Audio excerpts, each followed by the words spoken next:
Méditation du 18 juin. Un ami regretté. Comment des héros sont-ils tombés? Comment les armes de guerre se sont-elles perdues? De Samuel 1, le verset 27. David, qui avait eu 2 fois Saül entre les mains, avait toujours refusé, malgré toutes les sollicitations, de mettre la main sur le roi d'Israël. La douleur qu'éprouva David à la nouvelle de la mort de Saül était sincère et profonde. Elle témoignait de la générosité d'un noble cœur. Il ne se réjouissait pas de la chute de son ennemi. Si l'obstacle qui était opposé à son accès au trône avait disparu, il n'en éprouvait aucune joie. La mort avait effacé le souvenir de la jalousie et de la cruauté de Saül. David ne pensait plus qu'à ce qu'il y avait eu de bon et de royal dans sa vie. Il associait même le nom de Saül à celui de Jonathan, dont l'amitié avait été si profonde et si désintéressée. Texte tiré du livre Patriarches des prophètes au chapitre 66 à la page 676. Jonathan, héritier du trône par sa naissance, savait qu'il en était écarté par décision divine. Il a été pour son rival le plus tendre et le plus fidèle des amis, protégeant la vie de David au péril de la sienne propre. Il a été fidèle à son père dans les jours sombres de son règne pour, finalement, mourir à ses côtés. Le nom de Jonathan est enregistré dans les cieux et témoigne sur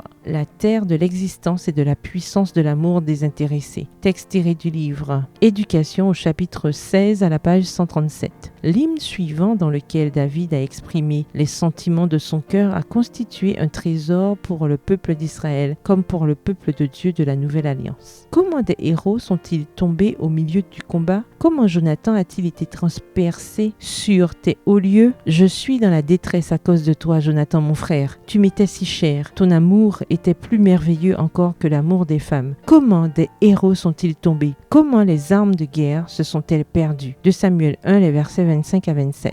Texte tiré du livre Patriarches et prophètes au chapitre 68, aux pages 676 et 677.